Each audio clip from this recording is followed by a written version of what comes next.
All right, we are now on part 3 of the Chapter 7 presentation, and we're on slide 40, which is a review question.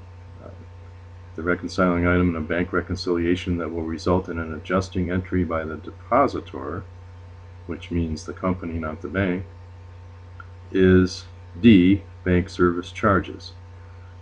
Again, outstanding checks, deposits in transit, and bank errors are all things that need to be adjusted to the bank statement. So the others are, besides D, are all adjustments made to the bank statement balance during the bank reconciliation. The service charges are the only one of the above choices that result in an adjusting entry actually by the depositor to their account.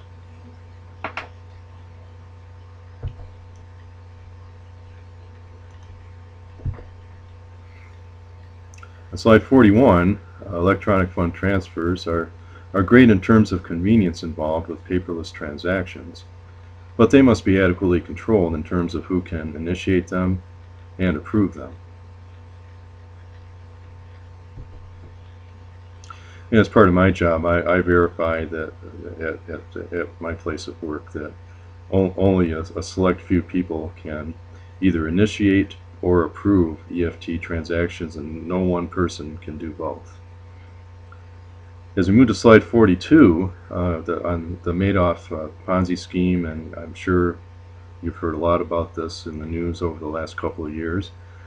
And what happened in this case, bottom line, was that the auditor did not do his job, but instead was apparently in Madoff's back pocket. If he had done his job, Madoff would have been exposed, obviously, much sooner.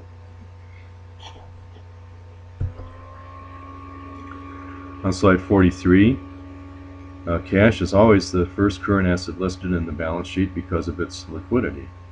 Restricted cash is broken out separately and listed last in the cash section because it's the least liquid of the cash accounts, since its use is restricted to a certain purpose. On slide 44, the review question. Cash is usually combined with cash equivalents such as temporary investments. Restricted cash funds must be shown separately, but are still current assets.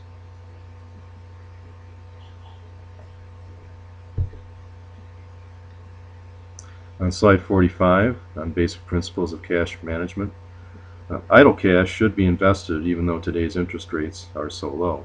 Better to earn a fractional amount than nothing at all sitting in a checking account. Companies should shop for the best rates that they can get, including checking accounts that actually pay interest. And remembering that in most companies, cash is king.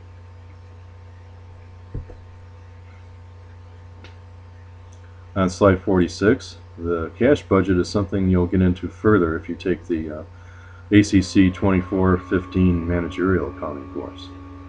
There are some parallels between how this budget is laid out and the statement of cash flows we covered in an earlier chapter.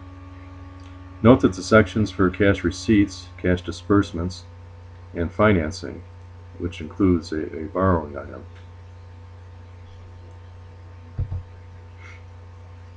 On slide 47, here's a walkthrough of how a petty cash fund operates, in terms of establishing the fund, making payments from it, and replenishing it. And these are pretty standard procedures across most companies.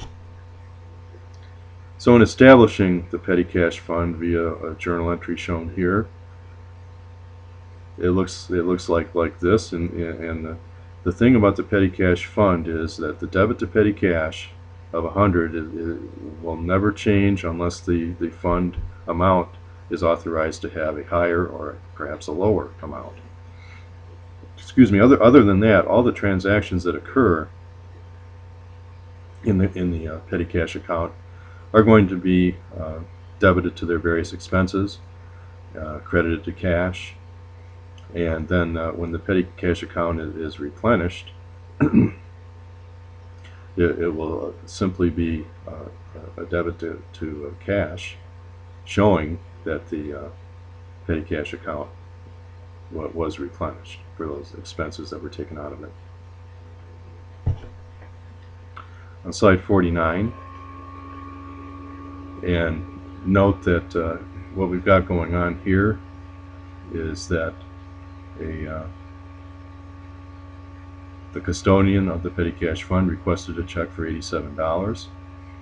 At this point, the fund contained only $13 in cash and receipts for these various expenses, postage, supplies, and miscellaneous expenses.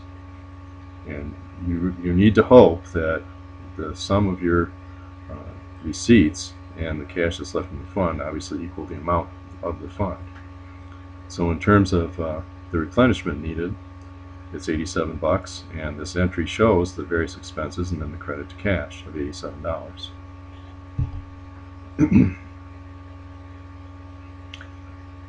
Now, on slide 50, we're saying, well, let's change this a little bit and say that there was only $12 in cash left in the fund, plus the same receipts as before. This is, again, where this cash over and short account comes into play to account for the error that apparently was made by being $1 short in the fund from what it should have been. Obviously, 13 should have been in there for $87 worth of expenses. And we have to, at the same time, credit cash for the $88, including that cash over and short error amount. And on slide 51, again, we're not going to test you on IFRS. We're not spending a lot of time on it. Just one key point here, that, and amongst several that the book covers, and you're certainly welcome to look at them.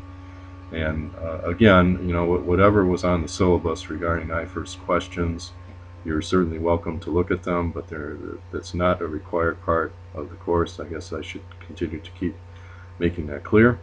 But in any case, on this slide, the fraud triangle discussed in this chapter is applicable to all international companies, as we might expect.